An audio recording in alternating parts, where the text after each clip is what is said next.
So let's sit and grow. It's gonna be a good show. Yo, what's good? It's your boy Lo, man, and we are back for another great episode. That's right. You can sit there and clap it up. I don't care if you're in your car, if you're in the bathroom, getting ready for work, wherever you at, man. We doing our thing today. And guess what, man? I have a great guest today. He's homegrown from my area. That's right, man. I found out about this incredible guy, this incredible filmmaker, man. I don't even want to get into everything he does because dude is mad gifted. And guess what? You're not going to want to miss this podcast today. Now, you're going to also wonder, Lo, what can I expect to get from this podcast today? Well, if you know, the world according to Lo is that I am passionate about creatives, storytelling, family, and community, man, and helping give you a glimpse into your journey and how you can use some of these stories to help yourself. Now, my guest today is, I'm going to let him introduce himself. Come on, man. Talk to him. What's going on? Hello. My name is Jeremy Bell. I am a filmmaker from Gulfport, Mississippi. I live out in Atlanta right now. And yeah, that's me. That's you. Yeah, that's me. Now, people also call you JB. For sure. JB. The DP. Yeah, that's the initials. DP stands for Director of Photography. That's what I do, the cinematographer of the sets and stuff. So like a lot of people think I'm a director. Yeah. I'm not. I'm a DP. I'm a cinematographer. I shoot for the directors. You know, I'm the eye for a lot of big directors. So now we're going to get into that. Okay. Now, before people know, because somebody may be watching this and saying, oh, you look familiar. Well, you may know them by different names. Online, you may know them as Bitter Films. Mm-hmm. Now, what is Bitter Films? Bitter Films actually derived from a crab name from Alcorn, Bitter, okay? So, that was my crab name, and that's when I started shooting. Well, that's when I got back into shooting. Was the end of my college years, and I just made it into a name, made it into a company, and just ran with it. And I was trash then, honestly. Like I had a bigger brand than my brand was bigger than I was, like bigger than, well, not bigger. My talent wasn't as big as my brand was. Yeah, at the time, you know? So a lot of people knew you, but you grew into your skill set. Yeah. And I like that. Now, I got to say this real quick because I'm big on HBCUs versus everybody. So y'all know he shouted out this. If you don't know, Alcorn is HBCU. And I know some of that plays a big role in how you develop and your storytelling. And, you know, HBCUs is probably one of the most eclectic places you can attend. Yeah, facts. But that's a whole nother world. We'll bring you back for a whole nother podcast on that. That's a whole nother world. You mentioned being a director of photography. Mm-hmm. For those listening who may not be aware, let's break that down. On set, everybody remembers the director. Of course. But what you visually see is really not his work. Yeah, exactly. Who do they call for that guy? They call me the DP/cinematographer. Okay, so anything you see on the screen, the DP is responsible for it.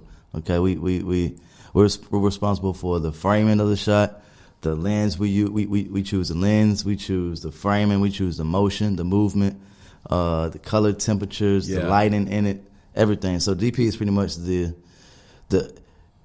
he's the brain, the constructor, orchestra. Head of the crew. Yeah, the head of the crew. He's the quarterback of the whole crew. Director deals directly with talent. They are the head of the talent and the cast and that part. But DPs deal directly with the crew, and that's what I do. I'm just a crew runner, I guess. Hey, but here I really want to make sure we are putting the weight of the value of what you bring, because in every shot you see, I want y'all to understand this. That lamp that you see is not just in the shot because it's cute. Yeah. No, everything that has lighting and has ambiance, you help create. Yep.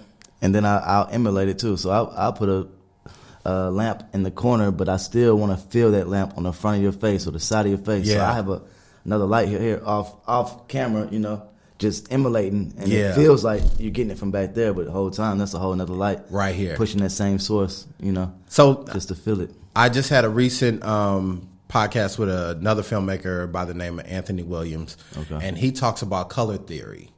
Now, a lot of times people look at sets and they look at videos and they're like, oh, I can shoot that video not knowing the work that goes into it. There's a science behind what you do. Yeah. How long did it take for you to get very knowledgeable in that? I'd say honestly, about 3 years before I could even start calling myself a DP. Yeah. You know what I mean? Or for anyone to look at me as a DP. I got into when I first moved out to Atlanta, you know, I wanted to be the big director and da-da-da. So when I got into the industry, the only gigs were like available were grip jobs. Yeah. So I was, you know, running or PA jobs. So I was running to get coffee. I'm doing anything and everything just to get on set. But while I'm on set, I'm a sponge. I'm asking questions. Yeah. I'm asking the grips like, yo, what's that? Or asking the gaffer like, why you didn't plug it in right there? Or, you know, just rigging. I'm just being a sponge. Being a sponge. Now, on my platform, I love when my guests drop gems like that, because a lot of times in today's society, everybody on social will have you believe it happens just like that. Yeah. That you can just pick up a camera and be the next big thing, or you can do 1 or 2 videos and know it all. But there was a journey for you. Mm-hmm. When I'm listening to you describe your path to where you are today, I hear you say things like, well, I was a PA. I talked to the grips. So you became familiar with not just your role, but everybody's role. Yeah. Now, how big of I guess I would say, an impact did that have on the man you are today? That was everything, bro. That formulated a new beast. Like I was focused on camera, right? But I couldn't get to that on the bigger sets. Yeah. So only thing I could do was light for you. So the whole time, when it's time to go back to my sets, now I know how to light my sets. I know how to, you know what I mean, work. And bro, it's just so important to get that upbringing, I guess, or just go through the roles. Start at the bottom, start as a PA, and then move to the grip department. And as a PA, I tell people all the time in my class, like, as a PA, you will see. That allows you to see which way you want to go. As a PA, you see how people move. You see how the producers, you know, get all the stuff together. So you see how rigging grips set the lights and then sit down for 4 hours and chill. You're like, oh, I might want to do that, you know. So you just see how people work in different workflows. So you're like, I want to go that way. I want to go this way. So that's what it did for me. I knew I wanted to go camera, but like, bro, as a DP, I'm so much far advanced because I went through those other departments and I understand. So even when it comes to hiring and working with people, like, I have a lot of understanding of every department. So I know how to talk to them. I know how to. The language. Yeah. Everything. It's just a smooth workflow with me on set a lot of times. So directors will hire me just for that. Like, I know how to facilitate a crew. I know how to, you know what I mean? Yeah. Work it and move it. And I love that. Because I think one of my sayings that I like to tell people is know a little bit about a lot. It doesn't matter. Like, you don't want to be in a situation where you don't know nothing at all. So in my experience, I was the same way. I talked to everybody. I talked to the people getting coffee. I talked to the people sweeping the floor, because they see, and everybody has a little intel on the bigger scope of things. And sometimes they would say, hey man, when you see the director like come out of his headphones, like, take a break, because they know the moods, and he gonna probably be in a mood, and you don't want to be in the wrath of that. So find yourself scarce. You know what I'm saying? But like, that stuff helps you get callbacks. You know, a lot of times people think that, you know, it's just all about doing a great job. No, sometimes you got to learn the people that you're working with and their personalities and all these things, you know. So like, how do you help navigate? Because I don't even want to run your resume yet. I don't even want to give them that. Because you have worked with some of the industry's biggest stars.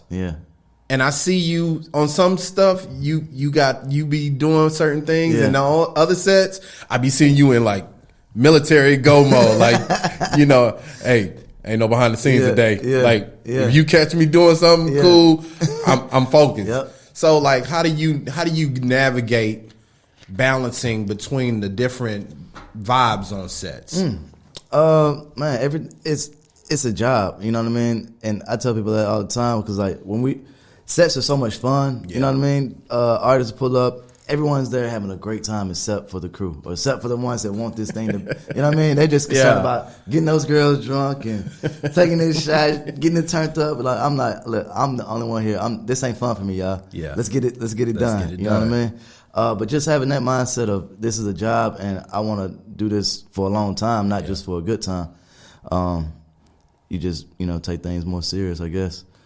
Did I understand the question? Yeah, that was you answered my question. I hate Which cameras. leads, so let me ask, you doing great, man. So let's talk about this. Who was the first big star you worked with? What's the first big set you walked on? First big set was Big Crit. Crit. Yes. Shout out to Mississippi, man. Oh my God, bro. And it had nothing to do with Crit or nothing like that. It was what song was it? Him and Rico Love. Rico Love, I remember. Man, 2014, House of Shoots. Shout out to Joe Young Spike. Shout out to Joe Young Spike. I learned so much from him. He's a director. But yeah, that was my first big shoot. Before that, the day before that, I was working on something. My business partner Tracy linked with a dude named Chico. They're both from Virginia. Chico had a guy named BLB at the time. BLB is he's like shoots with Young Thug and all that now. But at the time he was just BLB was on the way up. So BLB needed some crew, some grip guys. We were like PAs, so Chico put us together like, yo, you want to go work? Yeah, we go work. We out there, we busting our ass, bro, for like 12 hours for free. And we were working off this grip truck. And the dude that owned the grip truck named Joe. Yeah. So Joe was just sitting on the grip truck, not caring about the shoot. They just renting his equipment, But Joe had to shoot tomorrow. So Joe like looking at us like, yo, where y'all from? We're new to the city. Yeah. He's like, where y'all from? I'm like, oh, I'm from Mississippi. He's like, Tracy's like, I'm from Virginia. And he's like, yeah, what y'all doing tomorrow? I said, nah. Yeah, you want to shoot? He's like, we got Big Crit. I'm like, in my head, Big Crit's my favorite artist, bro. In my Cricket Letter Third Coast. Cricket Letter all day, man. What? Yeah. So I'm like, in my head, I'm going crazy. I'm doing backflips and everything. Like, yo, he said Crit. So anyway, we put up on set the next day. It's Ribbon and Entertainment. They flew out from LA to shoot Crit's video with Rico Love at the studio, and that's where I learned. I ended up working out of that studio for like 3 years. Wow. Free. A 12-hour shift of just working for free, grinding. Open the door. Yep. Worked out of that studio for 3 years. I wasn't getting paid. People thought I was getting paid. Well, I don't know what they thought. But people see me around the stars. You was moving. Yeah, my first 3 years with the Young Thug, Rich Homies, and the Yo Gotti, all that old stuff, bro. Like, I wasn't getting paid for it, but I was around. Yeah. And that's what I learned a lot. That's what I was gripping for, Joe. Wow. I learned so much, bro. Like, by the time I left the studio, people thought I owned that studio. That's how much like work and dedication I was putting into it, Yeah, because I saw you, my first introduction to you, I saw you and you were doing like some of your, I guess this was time you were starting to get into like your own, trying your hand at some of your own videos. Okay. I blink, I come back to you, you on major set. And I'm like, what did I miss? And I remember like you going, I remember you like when I came back, like you were using like red cameras and like I'm thinking in my head like I missed something. Yeah. The story done jumped from the opening, like we in some action now. Yeah, thanks. I think that's just moving, bro. Getting out of Mississippi and just getting around bigger things, bro. Like it's just so many. It's not that many opportunities here or resources or like in Atlanta, bro. Executives in your backyard. You bumping shoulders and saying excuse me to people that can change your life. So like I think a great part of that had to do with me just relocating. Now let's talk about that. How does one get comfortable? Because it's not comfortable. It's not. If it's comfortable, it ain't good. Yeah. If it's comfortable, it's not good for you. It's not good for you. It's not. It's got to be uncomfortable. Gotta be. But I'm jumping into Steadicam right now. You know how uncomfortable I am? I understand. Oh my. It's a whole nother skill set. Oh my. Bro, people see me with the equipment and I've been getting calls for, hey, can you come steady? I don't even want to take the job right now. Yeah. Because I'm not even comfortable enough to, to put it on the line. Yeah, because then that's my reputation. Yeah, now, man. I do one bad job. Now, oh yeah, hey, no, don't. He call was JB. terrible. Yeah, don't call JB for that. We wasted money. Yeah, so let me wait 6 months. Let me get comfortable. Yeah. You know what I mean? Take some more classes, and yeah. So you still learning. I like that What? that you're still evolving. Yeah. I know a lot. Yeah. I don't know nothing. You know, for real, bro. Like, man, bro, the game's changing. Even with like lights, bro. Like the type of lights that we Yeah. use on set has totally changed from the time. LED, yeah. LEDs is bro. 2014 when I came in to the game. Fresno. Yeah, Fresno. I'm talking about 2Ks, Man. HMIs. Yeah. We 4K. Don't plug in more than 2K right there. We're gonna run the other 2K that way. Man, we got LEDs now. You gotta know 740 watts. Electricity, you got to understand all of it. Oh my Yeah. God! So everything's changing. The cameras are getting smaller and better, Yeah. faster, shooting higher frame rates, more resolution. Everything's just getting cheaper. Just like back in the day when you had to have a big studio to record a album. Yeah. Now people are In their homes. laptop, Yeah. microphone. On the plane, Kanye. We see Mm-hmm. Kanye building on the plane. Dre building on the plane. So everything's getting like that, man. So then let me ask you this then. With the industry rapidly changing, right? What would you give to someone listening to say as advice on how to stay current and caught up?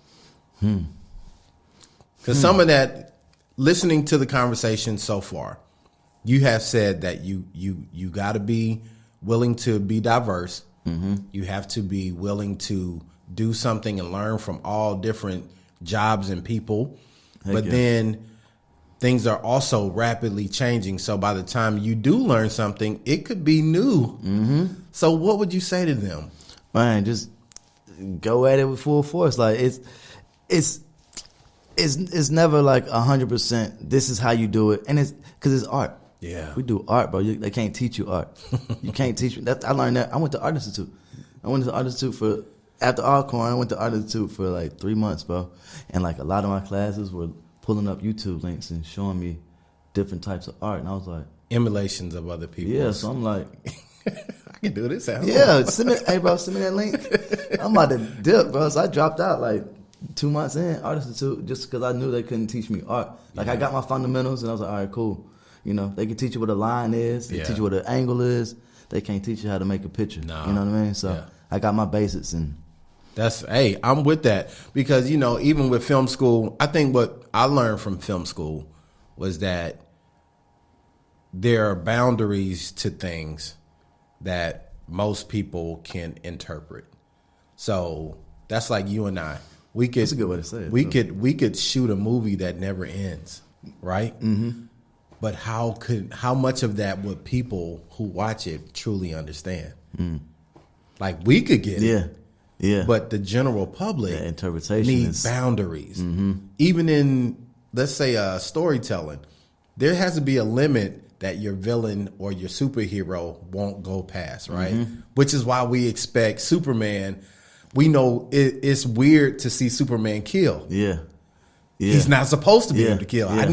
I need to know where that line is. What won't he do? What won't he what's do? The boundaries? Yeah. But now you're seeing a lot more art become expressive to the point where you're leaving people in limbo because they don't really comprehend the artistic view of what you're doing. I get it. So, like, how do you navigate those boundaries within your creativity? How do you know, all right, this is enough of the story that they should get it, or how do you know when you need to add more? I think it's for me shooting. It's just experience.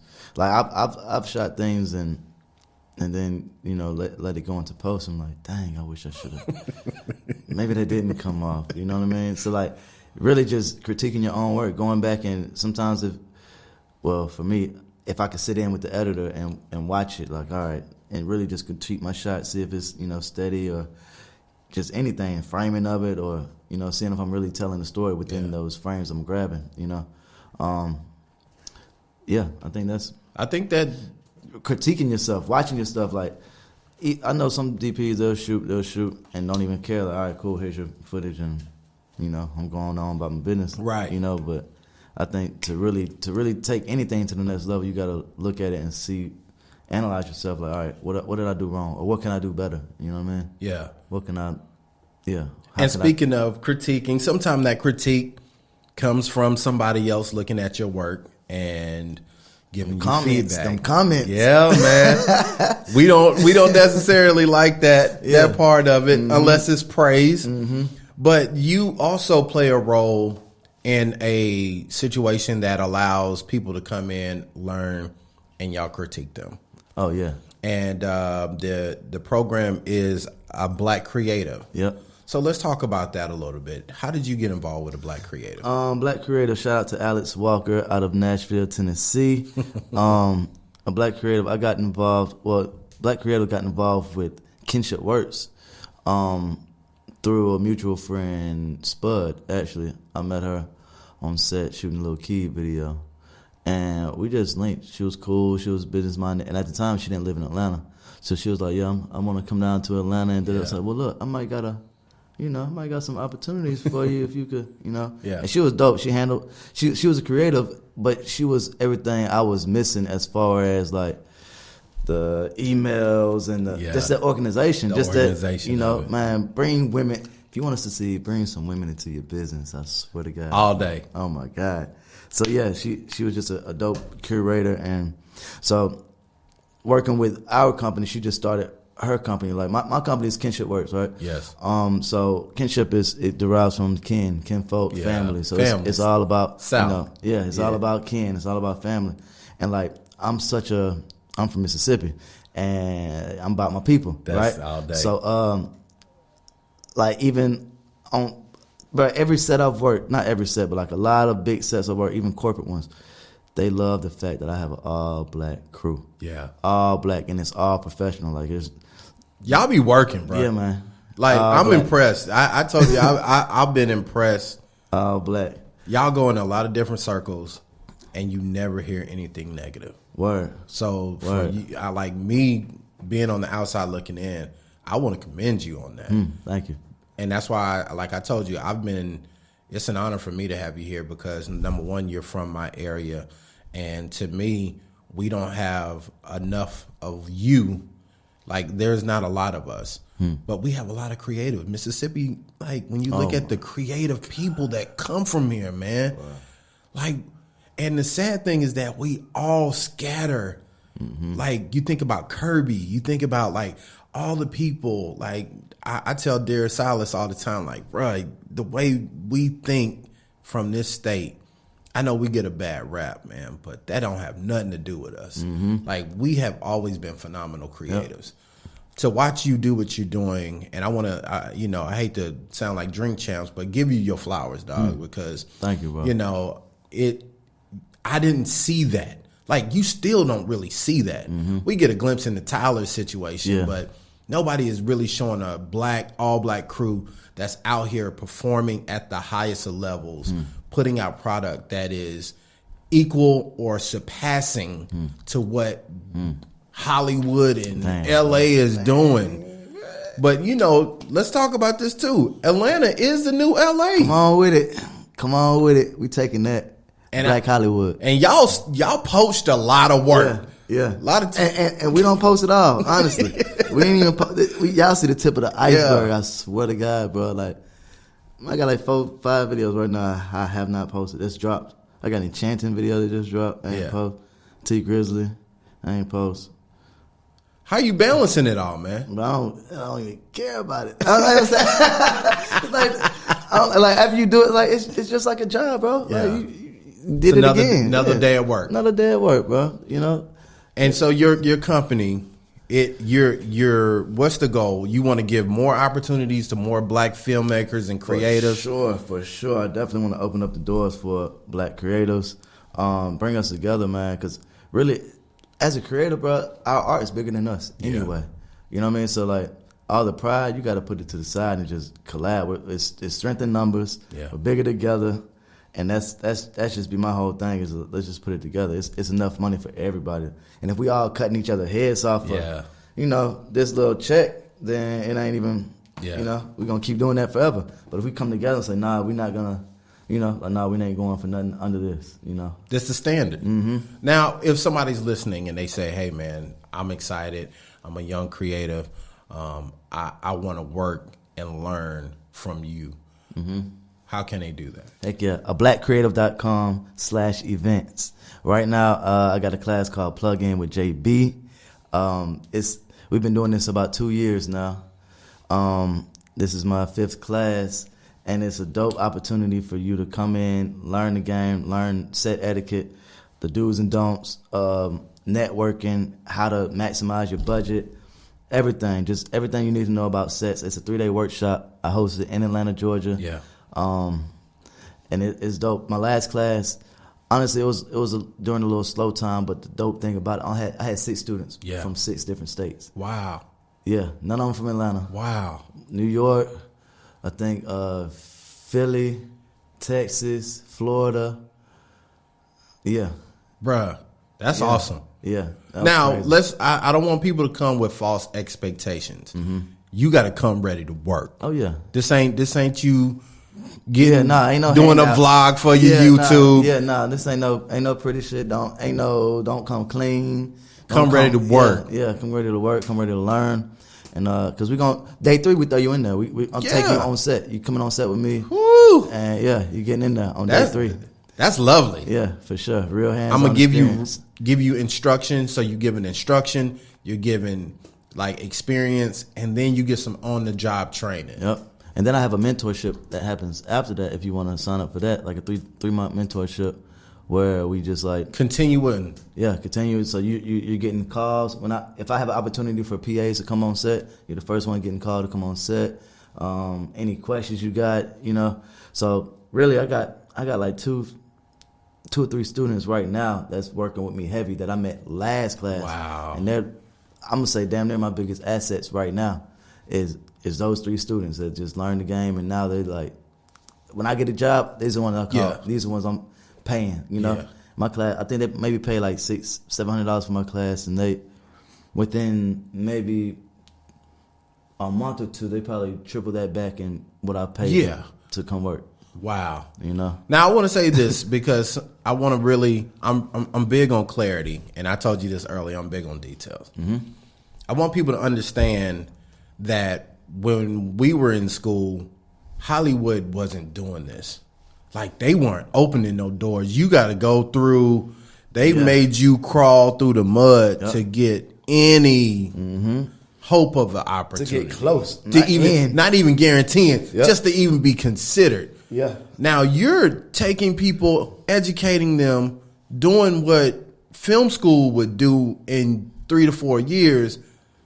We compressing that. Literally. Let's get to work. Literally. I'm going to teach you. Literally. I'm going to give you a skill. Yep. Then I'm going to put you in. I'm going to give you a network. So, like, during the class, I have all my director friends, my producer friends, writers, set deck, set designers, everyone's there. And they're all meeting you as an intern. So, they need interns too. Wow. Yeah. So, and it's really on you. I'm teaching you how to do it in the class, but afterwards, it's on you to go where you want to go. Because like you said earlier, shake these hands and say, hey, look, this is. I thought I wanted to be a DP, but now I realize, like, I like set design. Right. Or I may want to be an AC.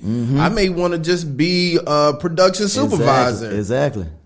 And you seeing it all, man, that is all beautiful. Black faces, all black faces. What? Yep, all black faces, man. I got to give you some claps on that, dog. I'm sorry. We gotta big that up, man.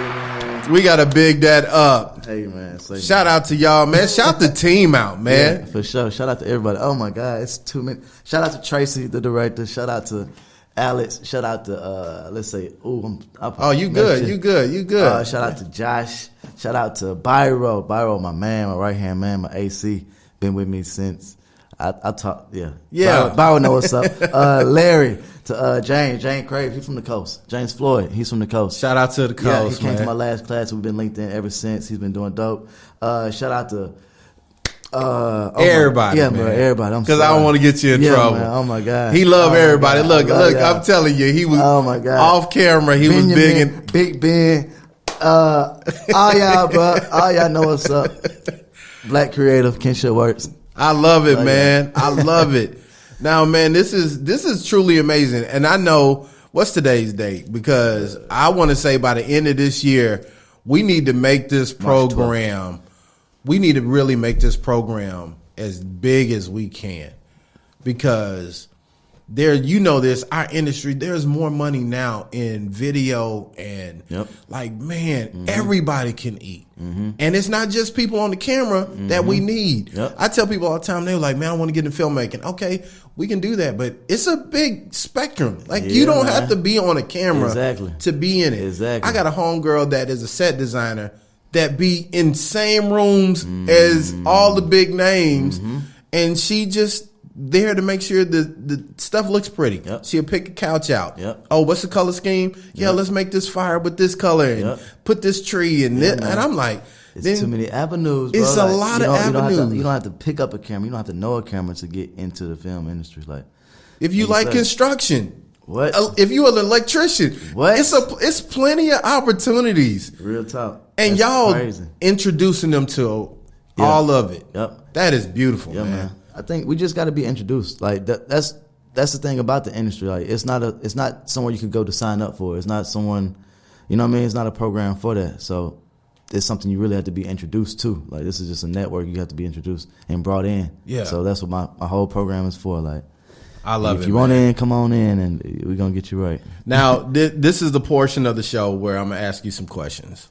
Now you ain't gotta. I don't want you taking all day. I want you to fire off. All right. So you ready? Trying, yeah. Let's do it. All right. So let's start with something like, what's the last movie you watched? Oh man, I be falling asleep. Can't remember. You probably be sick of seeing stuff, man. You looking at a viewfinder all day. Exactly. I don't even it's crazy. I don't like movies like that. So then this leads me to my next question. Okay. What do you do for self-care in your downtime? Oh, self-care in my downtime. I deleted Instagram off my phone yesterday. Really? Yeah. So you unplugging? Yeah, right now I'm unplugging. I think I do too much time scrolling, and I waste a lot of time, man. Yeah. I just waste a lot of time. So right now I'm just trying to just do nothing, honestly, and relax. That's why I come home sometimes, because in Atlanta, I can't. Everybody calling, the phone ringing. Yep. Shout out to moms, by the way. Shout out to mom. Shout out to mama. Shout out to my daughter too. Shout out to the daughter. Yes. Camille, now let's because I really like that, because a lot of times as creatives we don't stop to refill ourselves. My mama say that all the time. Oh my God, Jeremy, you need to just take a break. Just walk away, Jeremy. You need to just cut your phone off and I'm like, dang. Because balance is key. It is. Like we become conditioned to just always trying to help go and go. Yeah, man. Yeah, bro. It can get toxic. I just had a great conversation with my boy Larry, Larry Frazier. And he was just telling me like, yo, what is enough? You know? Wow. What is enough? Yeah, what is enough? That's a good question, man. That hit me just now. Dang. What is enough? And what are you doing for?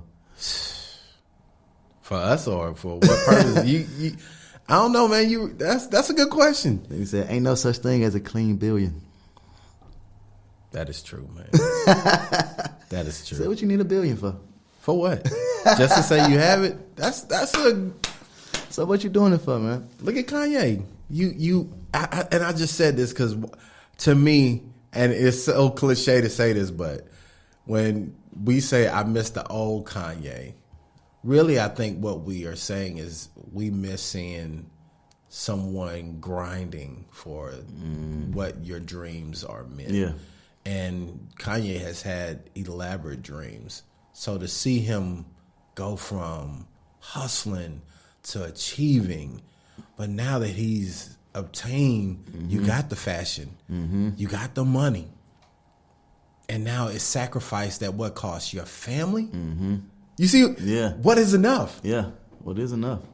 Because I guarantee he would be ready to give up and go back to 500 million if it means the family's together. You see what I'm saying? No cap, bro. Like sometimes pushing towards that next horizon, can cost you what you value the most. So I'm gonna sleep on that one. I know my listeners going, but what is enough is a great question. Now I like keeping it light because I know I hear you are a musician as well. Oh yeah.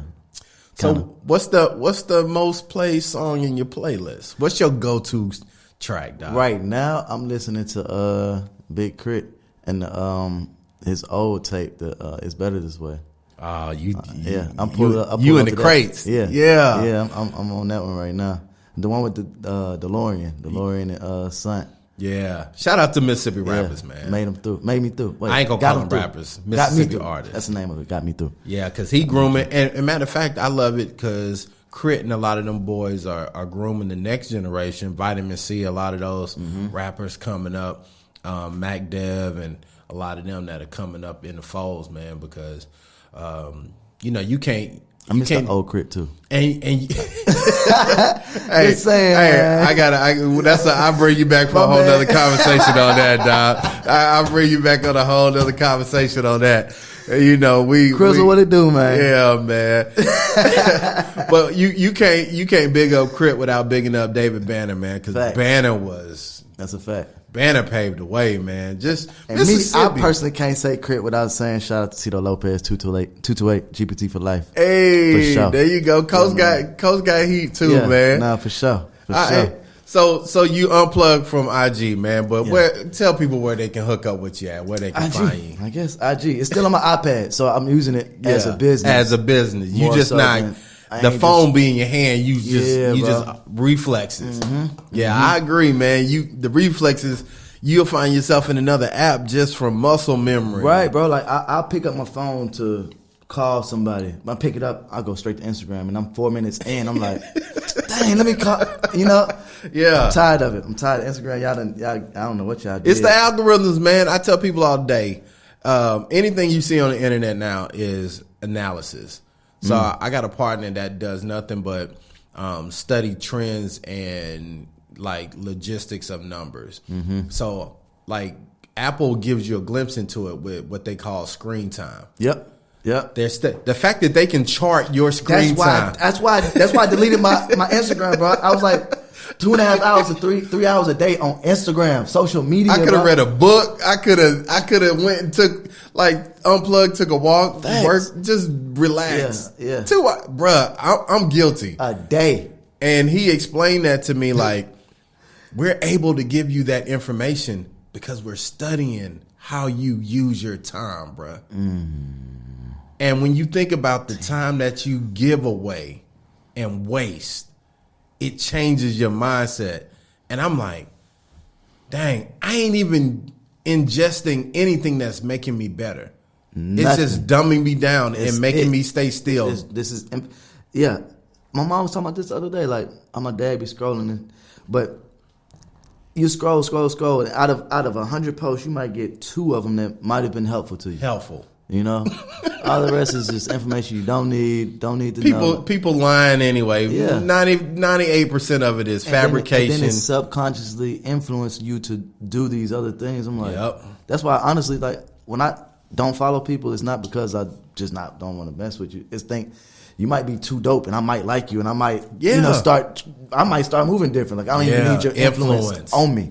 You know, I do that too, man. Like I just recently did a purge where I was trying to go through what I followed because I don't know if you ever noticed this. Sometimes you ever see somebody pop up on your feed and you're like, I don't remember following them. Who are you? And I'm like, bro, y'all introducing people to me to see if I will pay attention to it. Yep, and it'll say you're not even following them. Yeah. Yep. And I'm like, oh no, y'all, I'm giving too much time to this. So now, as a creative, I try to do more things where I'm getting that human connection, or like with my kids, like I like to hear my son's imagination or him tell me things, and doing like my daughter and I love coffee, like us sharing those moments, because what you can't gauge is what we get as humans with each other.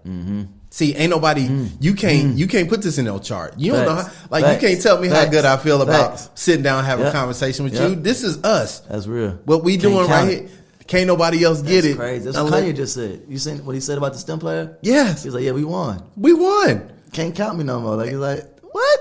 And the system, I'm getting chill. And the Matrix, bro, is the anti of that. We rather you be in the Matrix and we control how you connect with people. Because if we unplug, if we do this right here, we can't get any influence on that. We influencing each other. Oh my God, bro. And now it puts humanity back in it, because if I see you in the streets, I won't treat you differently because it's not a screen between us. That's a whole nother conversation, dog. You know, we can. Oh my God, bro. We can keep going. But analytic people, they tell you. That's why you see them, they not on social. Because they understand. It's a control thing. It's a control thing, bro. You know that. Right. We in these cameras, you and I could go out and make a story that looks real, but it's not. We can be in here now making stuff look like, oh, they tumbling. What happened? First thing people say, what was going on that podcast where... And then you find out it's not real. But all your emotions have been influenced. Your pressure up. Whole DNA switched up. Wow. What the? Did you see the video recently with the news reporter was standing in front of all these bodies that was supposedly in Ukraine, all these people that were dead, and then the extra, his sheet blew up. Like they had them laying down like they were bodies. And he pulled it down. Actors. Acting. Now, granted, there's some stuff going on. You can see it. Of course. But how much of that is actually happening? Yeah. We're on the other side of the ocean. We don't know. Facts. Yep. But I do know they got production crews over there. Yeah. Actors and... What do you do in your frames to get more engagement? Yeah. You design it out. Yep. I know elements that will make people watch. I know things. I know how to shift tension, angles, shot, dog. In the news, that's sick, bro. I don't watch the news. I don't watch TV. It's all production. And I don't want to get into it deep with that, but I've seen some it's fake. And that's why I said the biggest thing about all of it is if we abandon this, then humanity as a whole, like, what do we have left? Like, one thing I loved about growing up with my grandparents was that they had a way of making you play together or be together. When you sit down and eat dinner together, it wasn't a conversation. What were you going with that plate? Nah, come back to this table. Right. We're going to sit down. Right. Then it was like, you and your cousins, y'all go out and play. Now, and y'all better play right. If I find out, everything was community. Everything, bro. Everything, bro. How we looked out for each other. I was saying this the other day, I didn't know nothing different. My dad would tell me, hey, man, you protect your sister. Like, you go out. Like, this is what you do. You with your mom, keep your head on a swivel. You look out. Like, we were taught to be mindful of others, not just selfish about ourselves. Facts. You're right. You see what I'm saying? Crazy. Yeah, it's a lot of selfishness nowadays. Everything's like...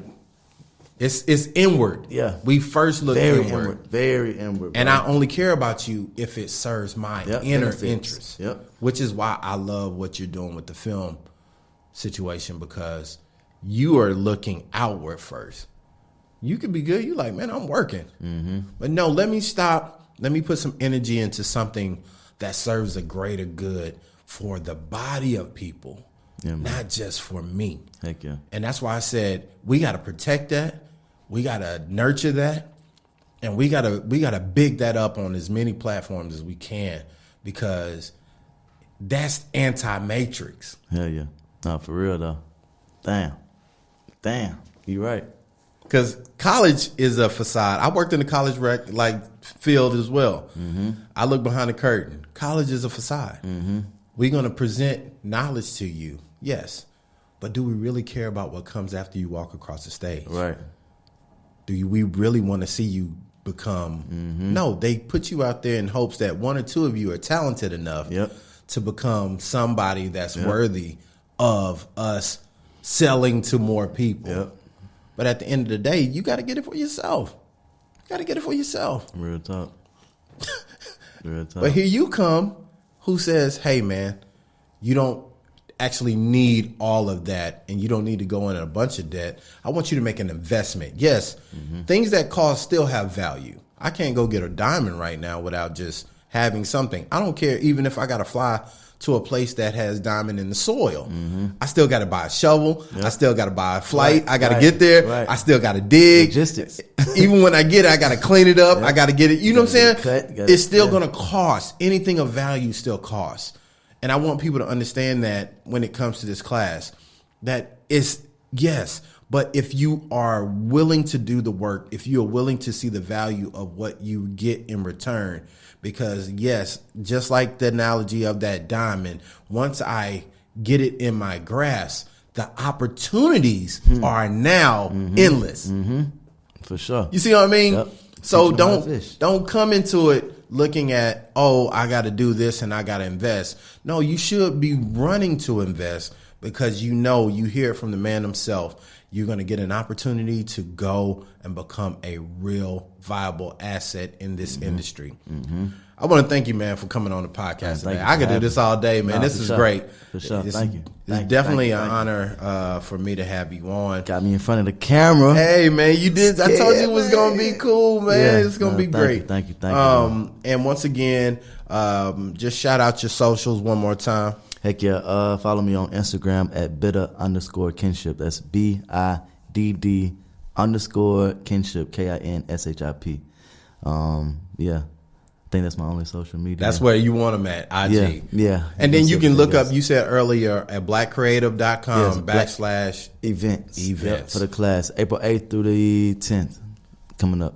There you go. Yes, all right, man. It's your boy Lo, man. I appreciate y'all pulling up and listening. It's been a great episode. I wish I could give y'all more, but man, I gotta let my man get up out of here. Y'all go follow him. Go sign up for the class. If you gotta listen, and I'm gonna say this as we end today. If you have a nephew, a niece, anybody that has any interest in video or anything in the video industry, have them sign up. Please. Instead of just wasting money on those jeans and all that stuff for Christmas or their birthday, invest in their future by signing them up for this 3-day class, man, and let them get a jump start on their careers. All right, man, we're going to get out of here. But until next time, man, peace.